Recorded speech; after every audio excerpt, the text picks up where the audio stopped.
50-55 yaşlarında olan bir kişini vuran avtomobil ərazidən uzaqlaşıb. Maşın gəlib Ağrayında avtomobil VAZ 21 0607 gəlib üstündən keçib.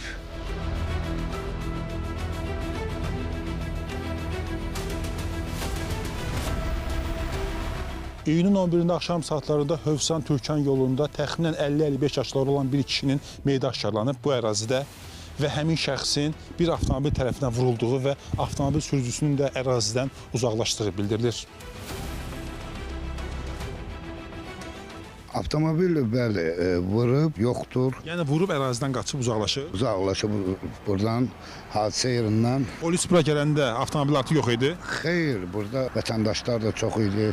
Maşınlar çox idi. Burada artıq avtomobil yox idi. Həmin şəxsin Türkan sakini olduğu və ya olmadığı barədə məlumat varmı? Həmin şəxs Türkanda Aqroprom bağları deyilən yerdə 14-cü dalanda dedilər ki, qalır axıran kimi hansısa sahibkarın evində. Amma ki, qəsəbə sakini deyil, xeyr. Tanımadınız da? Təbii ki, tanımadım. Mən özüm əslən Türkanlıyam. Bizdə Xəzər rayon Türkan qəsəbəsində təcili yardımda işləyən sürücü vardı.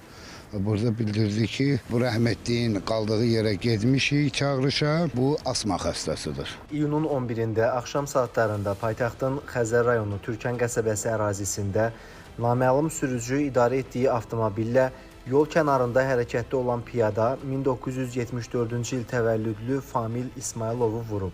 Sürücü daha sonra hadisə yerindən yayınıb. Piyada isə aldığı xəsarətlərdən hadisə yerində ölüb. Xəzər rayon polis idarəsinin əməkdaşları tərəfindən həyata keçirilən əməliyyat axtarış tədbiri nəticəsində piyadanı vuran VAZ 2107 markalı avtomobilin sürücüsü 1980-ci il təvəllüdlü Vüqar Nadirov saxlanılaraq istintaqa təqdim edilib. Yol nəqliyyat hadisəsi ilə bağlı polis idarəsində cinayət işi başlanılıb. Araşdırma aparılır. Hadisə ilə bağlı tibbi ərazi bölmələrini idarə etmə birliyindən bildirildi ki, iyunun 11-i saat 22:30-da Xəzər rayonu Hövsan yolu ərazisindən yol nəqliyyat hadisəsi ilə bağlı daxil olan çağırış əsasında təcili tibbi yardım briqadası ünvana cəlb olunub. Hadisə yerində bir nəfərin həkimə qədər ölüm faktı qeydə alınıb.